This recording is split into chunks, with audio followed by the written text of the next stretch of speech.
India आपको कोई भी आप प्लेटफॉर्म उठा के देखेंगे वो आपको लीडिंग फ्रॉम द फ्रंट नजर आएंगे। दोस्तों फिर से एक नए वीडियो में आपका स्वागत है दोस्तों। तो आज हम जानेंगे दोस्तों जो कि मोदी जी ने कहा था कि अब की बार 400 पार, तो ये पाकिस्तानी मीडिया ने क्या कह रहा है इस वीडियो को हम सुनेंगे दोस्तों, और काफ़ी मजा आएगा दोस्तों। इस वीडियो में बने रहे, बहुत ही मजा आएगा दोस्तों। और नए तो हमारे चैनल को जरूर सब्सक्राइब कर दे दोस्तों। कि बीजेपी की जो सरकार है वो इस दफ़ा 400 के पार जाएगी, मतलब कि 400 से ज़्यादा जो पार्लियामेंट की सीटें हैं उनके नाम होने वाली है। इन्हीं दौरान दोस्तों जैसे आपकी नज़र से भी बहुत से आर्टिकल गुजरे होंगे, इंटरनेशनल मीडिया ये कह रहा है कि ये 2024 के जो इलेक्शन है ये इंडिया की जमहूरियत के आखिरी इलेक्शन है, एंड ऑफ डेमोक्रेसी इन 2024, और इसके बाद जो है ना इंडिया के अंदर जमहूरियत नहीं रहेगी। ये जी वेस्टर्न मीडिया बोलता है। साथ साथ वो ये भी बोलते हैं कि जब से मोदी सरकार रूलिंग कर रही है, रूल में आई है, तब से इंडिया की डेवलपमेंट देख लें, वहाँ के प्रोजेक्ट्स देख लें, वहाँ का इंफ्रास्ट्रक्चर देख लें, पूरी दुनिया के जो इस वक्त अलायंस है वो इंडिया के साथ लिंक कर रहे हैं। डायरेक्टली इनडायरेक्टली सबको इंडिया ही आना है। जैसे अभी टेस्ला भी इंडिया शिफ्ट हो गई है, इससे पिछले साल जो है एप्पल आया। उसके बाद देखिए कि EU ने, यूरोपियन यूनियन ने $100 बिलियन का फ्री ट्रेड एग्रीमेंट किया। तो इन 10 सालों में दुनिया ने बहुत उतार चढ़ाव देखे इंडिया में। हमारे साथ डॉक्टर साद मौजूद है, अक्सर हमारे चैनल पे आते हैं, बातचीत करते हैं, पढ़े लिखी शख्सियत है। इनसे बात करेंगे जो वेस्टर्न मीडिया छाप रहा है, लिख रहा है, जो इंडिया की डेमोक्रेसी को चैलेंज कर रहा है कि तीसरी दफ़ा जब मोदी सरकार आएगी हिंदुत्व आइडियोलॉजी से आएगी और जमहूरियत ख़त्म हो जाएगी, क्योंकि जो दूसरी माइनॉरिटीज़ है, सिख हैं, मुसलमान हैं, बोझ है, जैन्स हैं, इनको कोई फ़ायदा नहीं होगा जो पॉलिसीज़ अब बनेंगी। इस तरह का अगर कोई सिनेरियो क्रिएट होता है तो इंडिया के हक़ में बेहतर नहीं है ये। अच्छा, ठीक है। जमहूरियत का तसलसल जारी रहना चाहिए। जिस तरह आपने अपने इंट्रो में भी बयान किया कि इंडिया तेज़ी से तरक्की कर रहा है दुनिया के उफ़क़ पे, तो नो डाउट जिस तरह वहाँ पर डेवलपमेंट हो रही है, आए रोज़ आपको कोई ना कोई बड़ी इन्वेस्टमेंट वहाँ पे दिखाई दे रही है। तो इस हवाले से तो यकीनन जो माहिरीन हैं ये भी कह रहे हैं कि आने वाले जो टाइम में शायद India I think should be one of the leading economy in world, ऐसा हो सकता है। वेस्टर्न मीडिया की इस बात से कितने एग्री कर रहे हैं कि जो इंडिया के अंदर जो इलेक्शंस हो रहे हैं ये आखिरी जमहूरी इलेक्शन होंगे, इसके बाद डेमोक्रेसी का जी वहाँ पर एंड हो जाएगा, तीसरी दफ़ा भी बीजेपी आ जाएगी, 400 से ज़्यादा सीट्स लेके गवर्नमेंट बनाएगी, पॉलिटिशियन पार्टीज़ होगी या फिर माइनॉरिटीज़ होगी, क्योंकि हिंदुत्व आइडियोलॉजी, नेशनलिज्म आइडियोलॉजी बहुत ज़्यादा वहाँ पर इंडिया में जी प्रमोट हो जाएगी। ऐसा कुछ दुनिया में डिस्कशन चल रही है। इंडिया इस वक्त दुनिया का सबसे बड़ा पॉपुलेशन के एतबार से मुल्क है, साथ साथ जमहूरी भी, कहते हैं ना मदर ऑफ डेमोक्रेसी इंडिया को कहा जाता है। उसके बारे में जब इस तरह के नेगेटिव कमेंट्स लिखे जाते हैं और पॉजिटिविटी भी लिख रही है कि भाई दुनिया की मार्केट का रुख इंडिया की तरफ है, हर कोई वहाँ शिफ्ट हो रहा है, क्या कहेंगे? दोनों बातों में बहुत ज़्यादा फ़र्क दिख रहा है। डेफिनेटली बात है, देखें democracy I don't think so कि इंडिया के अंदर ख़त्म होगी। जिस तरीके से बीजेपी की लीड है, अभी आप देख लें रिसेंट 2-3 स्टेट्स में इलेक्शन हुए हैं, तो 2 में बीजेपी जैसे जीत गया, 1 में कांग्रेस आया, तो अभी भी इलेक्शन जो इंडिया में होने जा रहे हैं बीजेपी बहुत ज़्यादा लीड से जीतेगा।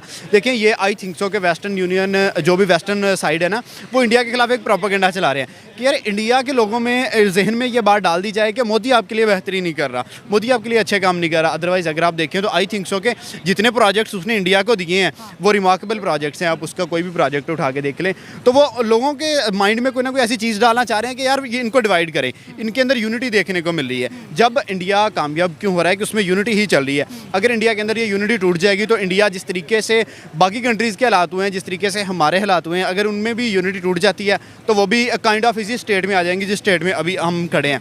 लेकिन आई डोंट थिंक सो कि डेमोक्रेसी इंडिया में खत्म, कि आप देख लें कि 75 साल हिस्ट्री उनकी है, कभी उनमें मार्शल लॉ नहीं लगा, कभी उनमें आके ये नहीं हुआ कि जी टेन्योर कंप्लीट्स ना हुए हों। जो भी प्राइम मिनिस्टर सेलेक्ट होता है, जो भी प्रेसिडेंट बनता है, वो अपना टेन्योर कंप्लीट करता है। और आप देख लें बीजेपी 2 दफ़ा जीता है, 3rd टाइम कंसेक्टिव जीतने जा रहा है। और मैं सोच भी रहा हूँ कि जिस तरीके से इंडिया की तरफ से न्यूज़ मिल रही हैं या मैं फॉलो करता हूँ मीडिया को, तो यही लग रहा है कि यार बीजेपी बहुत ज़्यादा लीड से जीतेगा। कांग्रेस नो डाउट कांग्रेस की सपोर्ट है, लेकिन बीजेपी आई थिंक सो के ले जाएगा।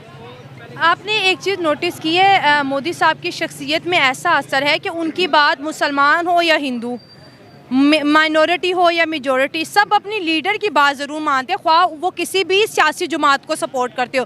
कोई कानून बन जाए, आप देखिए इंडियन उसको फॉलो करते नजर आएंगे, कोई हुक्म सरकार की तरफ से आ जाए, हालांकि कांग्रेस को वोट करने वाला भी अपनी सरकार की बात को मान रहा होगा। देखिए डेफिनेटली बात है कि इंडिया में लिटरेसी रेट बहुत अच्छा हो रहा है, डे बाय डे उनके लोग पढ़ते जा रहे हैं, और जब वो पढ़ते जा रहे हैं तो वो रिलीजन से साइड पे हो गए हैं। इट डजंट मीन कि जी एक हिंदू है, एक मुस्लिम है, क्रिश्चियन है, जो भी है यार वो साइड पे है। वो सबसे पहले देखते हैं कि कंट्री का बेनिफिट किस चीज़ में है, इंडिया का बेनिफिट किस चीज़ में है, वो सबसे पहले उस चीज़ को फॉलो करते हैं। वो जैसे पहले बात हुई यूनिटी है, जब वो उनके कंट्री पे बात आती है तो वो रिलीजन को साइड पे करके यूनिटी की तरफ आ जाते हैं। दिस इज़ द रीज़न कि इंडिया इतना आगे जा रहा है। इस वक्त आप देखें तो इंडिया डिफरेंट स्टेट्स में, डिफरेंट प्रोजेक्ट्स में, अभी भी आप देख लें कि दुनिया की सबसे बड़ी माशत I think so United State है, और उसके बाद अब इंडिया आने वाला है। बाकी जो पॉपुलेशन के हिसाब से देख लें इंडिया सबसे बड़ा है, और इतनी पॉपुलेशन को कंट्रोल करना आसान नहीं है। हमारे पास 25 करोड़ पॉपुलेशन है, हमसे कंट्रोल नहीं हो रही, ठीक है, और वो आई थिंक सो 150 करोड़ पॉपुलेशन है, और वो उसको बड़े ज़बरदस्त तरीके से लेके चल रहे हैं। लिटरेसी रेट उनका अच्छा चल रहा है, तरक्की वो कर रहे हैं। आप उनकी कोई भी IT सेक्टर है, आप उनका कोई भी सेक्टर उठा के देख लें, दुनिया टेस्ला है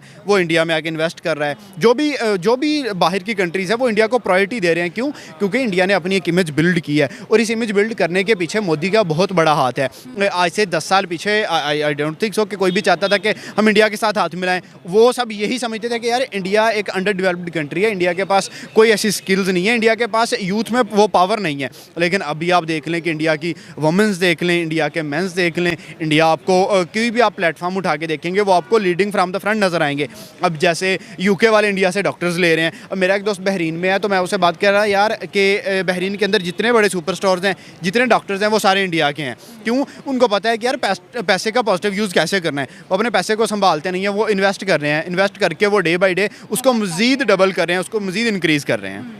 हमाद भाई, यहाँ पर एक चीज़ देखें, कहते हैं कि जब से मोदी जी आए हैं हिंदुत्व आइडियोलॉजी इंडिया में बहुत आ रही है। ये जो फैसले या जो कानून मोदी साहब बना रहे हैं या जब आने वाले हुकूमतों में बनाएंगे, उसका फ़ायदा हिंदुओं को ज़्यादा होगा, मुसलमानों को नहीं होगा। और ये वेस्ट लिख रहा है, जिसने सबसे ज़्यादा मुसलमानों का कत्ल किया है, जिसने बड़ा कुछ किया है, वो कह रहा है कि जी ये इंडिया के अंदर जी मुसलमानों को जी राइट्स अब नहीं मिलेंगे, तीसरी दफ़ा जो है हुकूमत आ जाएगी। तो क्योंकि हम तो पड़ोसी हैं, 2 नेशन थ्योरी से मुल्क बनाया, तो आपको ये जो एलिगेशंस वो लगा रहे हैं भारत पे, इसमें कितनी सच्चाई दिख रही है? देखिए आई डोंट थिंक सो कि इसमें कोई भी सच्चाई है, ये टोटली फेक रिपोर्ट्स हैं, क्योंकि वो अवाम को तोड़ना चाहते हैं। आप देखिए कि कश्मीर में मेजॉरिटी मुस्लिम्स की है ना, तो वो क्यों मोदी के नारे लगा रहे हैं? अगर मुस्लिम्स को हकूक़ नहीं मिल रहे, इंडिया एक सेकुलर कंट्री है, और उसमें काफ़ी देखें, अगर हिंदुओं को थोड़ा सा ज़्यादा बेनिफिट तो होगा ना, जैसे पाकिस्तान के अंदर मुस्लिम्स को थोड़ा ज़्यादा बेनिफिट है, तो क्योंकि इस्लामी जमहूरिया पाकिस्तान है, और इंडिया जो वो हिंदुइज्म के नाम पे बना था,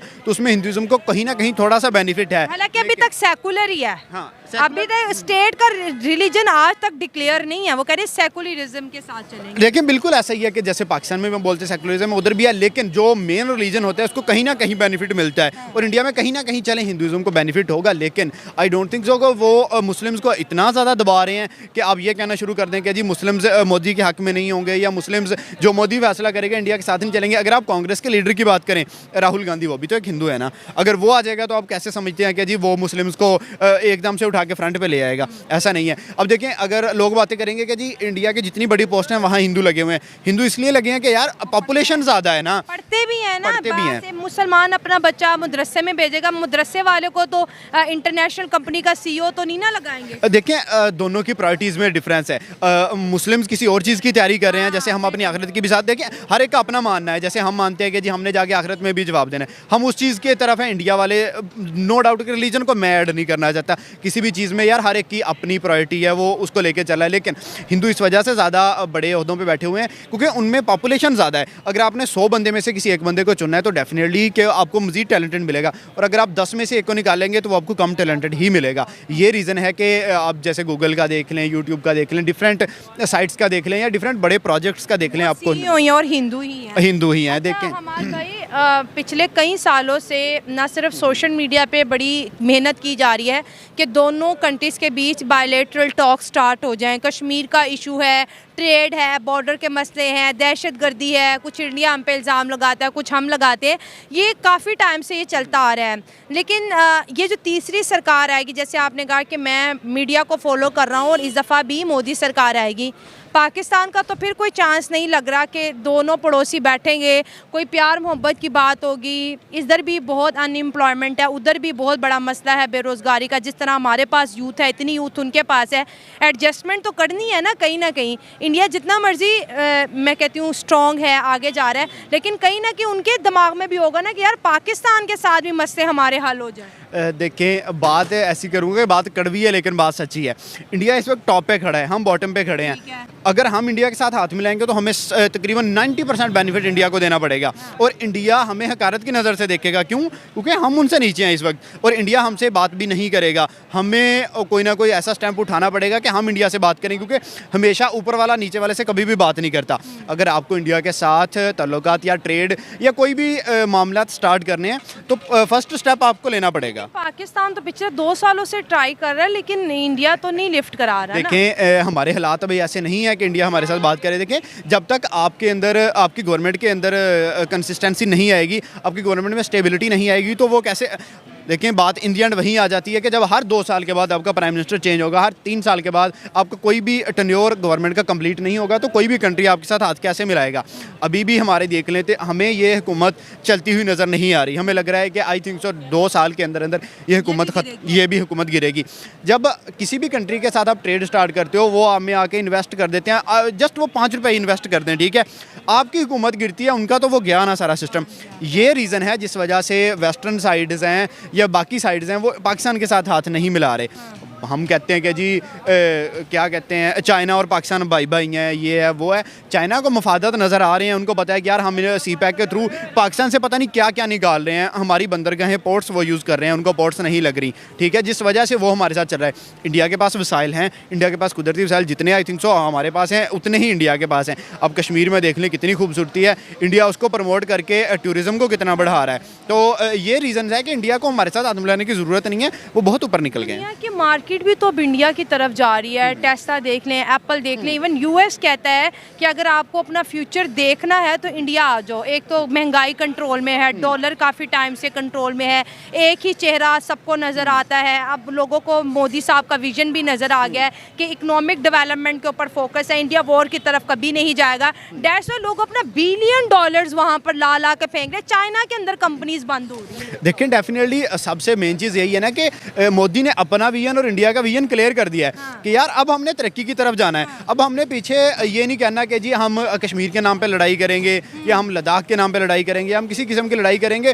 देखिए, अब वार इकोनॉमी की वार है और इंडिया इस वार में बहुत आगे जा रहा है। पहले यूएस निकल गया था, फिर चाइना निकल गया, और अब इंडिया भी बिल्कुल उसी रास्ते पे लगा हुआ है। इंडिया की मोदी ने ऐसी एक इमेज पोर्ट्रे कर दी है, ठीक है। वो इमेज देख के हर कोई चाहता है कि यार अब हम इंडिया के साथ कोलैब करें, क्योंकि इंडिया की जितनी बड़ी मंडी है, इंडिया की जितनी बड़ी मईशत है, उससे इन दी एंड उस कंट्री को फ़ायदा होगा। इंडिया उनसे कोई 10% चीज़ें भी लेना शुरू कर देता है, तो आप इंडिया की 150 करोड़ पॉपुलेशन जब उनसे चीज़ें लेगी तो आप देखें कि पैसा ही पैसा है, बहुत बड़ा पैसा है, क्या पैसा ही पैसा है, वो कंट्री पैसे में खेलेगा। तो इसी चीज़ को सारे लोग कैश कर रहे हैं। अब देखिए, वेस्टर्न एक साइड पर बातें कर रहा है कि जी मोदी के खिलाफ बातें कर रहा है, एक साइड पर वेस्टर्न की कंट्रीज़ हैं जो कि इंडिया से चीज़ें इंपोर्ट करें, इंडिया की ट्रेन मंगवा रहे हैं, इंडिया से एडवांस टेक्नोलॉजी ले रहे हैं। हाँ, तो इसी चीज़ से आप उनके दोगलेपन का अंदाज़ा लगा सकते हैं कि एक साइड से वो इंडिया से जो भी चीज़ें बेनिफिट निकालना चाह रहे हैं वो निकाल रहे हैं, और दूसरी साइड से इंडिया की आवाम को तोड़ने की कोशिश भी कर रहे हैं कि यार जैसे एशिया के अंदर श्रीलंका के हालात बुरे हुए, उसके बाद पाकिस्तान के हालात बुरे हुए, अब इंडिया एक बचा हुआ है, इंडिया के हालात भी बुरे किए जाएँ। But I don't think so कि वो लोग कामयाब होंगे, तीसरी दफ़ा भी बीजेपी आएगी। इंडिया भी दुनिया की जो ताकतवर ममालिक हैं उनमें अपना लोहा मनवाएगा, ये अपेरेंटली लग रहा है। एंड डेमोक्रेटिकली मेरा नहीं ख्याल कि अगर बैक टू बैक मोदी अगर थर्ड टर्म ना हो, प्राइम मिनिस्टर बन भी जाए तो जमहूरियत का तसलसल इससे ख़त्म हो जाएगा। इट शुड बी कंटिन्यू, ये कंटिन्यू रहेगा। मोदी नो डाउट उसने काम किया है इंडिया में, जिसकी वजह से वो कामयाबी उसे मिल रही है इलेक्शंस में, लेकिन एज सच इतना कोई जाज़बियत नहीं है उसकी शख्सियत में कि इस तरह का आपको मेजर चेंज नज़र आए कि जमहूरियत की बेसात ही लपेट दी जाए और वन पार्टी सिस्टम ही रूल करता जाए इंडिया में। इंडिया में बहुत डाइवर्सिटी है इस एतबार से। तो ये गाइस, इस वीडियो को यहीं पर ख़त्म करते हैं। अगर आप पूरा वीडियो देखना चाहते हैं तो हम अपना डिस्क्रिप्शन में इसका लिंक दे देंगे, आप वहाँ पर जाके चेकआउट